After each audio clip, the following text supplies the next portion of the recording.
site. So one day I'm on this construction site and this guy named John comes up and he's yipping and yapping about one of those work from home schemes, right? And just like everybody who hears about one of those work from home schemes, when they first hear it, they're always a little bit skeptical, right? So it amazes me when people go and they come to me and they complain and they say, well, somebody said that it was a scam. Well, of course they did, right? I mean, this is human nature because society breeds us and brings us up to look at everything. I mean, just sit down and watch CNN. It's constant negative news 24 hours a day, 7 days a week, right? So that's what I was doing. I was in that mentality, plus every night we came home and we sat in front of the idiot box and watched this bullshit. So of course I was infected with the virus of mediocrity. But John came up and he kept coming back day after day because he lived on the same street that we were working on, and we knew him because we'd done work at his house, and he kept stopping back by, kept trying to sponsor us into his business. Now this persistent bastard, thank God he did come back, right? Because eventually I took the money from that construction site, from that construction job, and I went and I joined his business. And it was the funniest thing that you've ever seen in your entire life, watching me try to sponsor my first person. Because I was running around town. Now by this time, I had bought myself a truck. And I don't know if you guys have heard me talk about this truck before, but Erin knows. When I bought it, she was excited. Because remember, Erin and I went through this journey together, and she watched me. I met her when I was 3 months clean. So she watched me progress through life and through work and through my personal life and stuff like this. So for us, when I first bought it, it was a big deal. But the truth of the matter was it was a piece of shit, right? It was gray. The paint was peeling off of the front in ways that, if I drove over 40 miles an hour, big paint chips would fly off of it, and I just did my best not to look in the rearview mirror and see what they were hitting, right? I would literally have to start it with a screwdriver. And here's what I mean by that. I'm not a mechanic, but there's something called a solenoid inside of a Ford truck. And I don't know if they're in Chevys too. Again, I'm not a mechanic. But the starter or something didn't work, so I had to take a screwdriver and pop the hood and start the thing with a screwdriver, and sparks would fly all over the place, and I'd look like I was stealing the damn thing until somebody got up close to it and realized that nobody would want to steal this type of truck.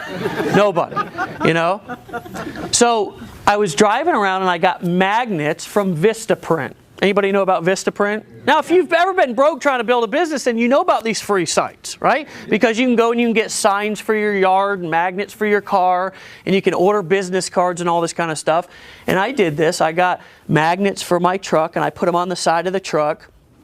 And at this time, it was a cell phone deal, and they had a refer 3, get yours free thing. So I was like, refer 3, get yours. Are you still paying for your cell phone? I mean, I was doing this years ago. They've got new companies that are coming out now. I had this pitch years ago, right?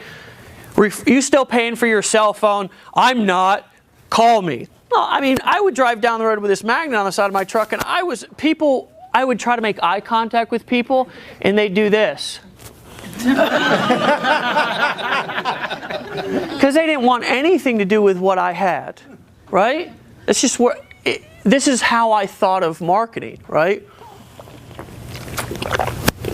So eventually that company went out of business, and I found myself stumbling around on my dad's computer, and I opted into somebody's marketing list.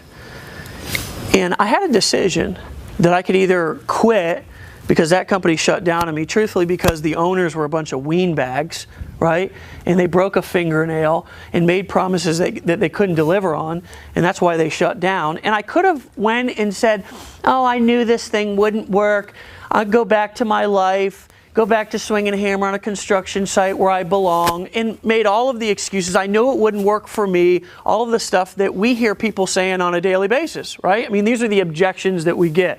Oh, you still doing that internet thing? You still think that you're going to make money with that thing, right? I could have listened to all that bullshit, but I didn't. I got on the internet and I started opting into people's list. And I thought to myself, as soon as I started getting emails from these people,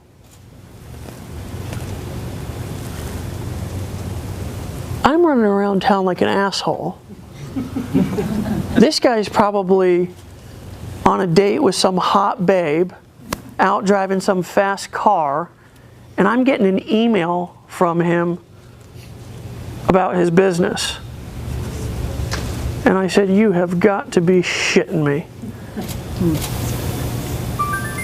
And something clicked. And so I said, Aaron, I don't have any money, but you got credit cards and I need a computer. Let me get one. And she did. Awesome. And she took me to Best Buy and we bought a computer and put it on a payment plan for 6 months. It was a $500 or $600 computer. And I sat there and I went ballistic, crazy, trying to figure out how to set up a blog and how to email, how to generate my first lead and how to get traffic and figure out all of this stuff. And then I found one of the lowest types of parasites that I've ever seen before, which is the marketing guru, right? I mean, I'd met a lot of parasites, but I hadn't met a parasite like this before. Right? I'd go in and I'd opt into his list, and then he'd slam me into the next launch, and I'd buy that. I'd go back and I'd say, honey, I've got to put this product on our credit card even though we don't have any money. And then the next week, I thought that was going to be the secret to all my problems.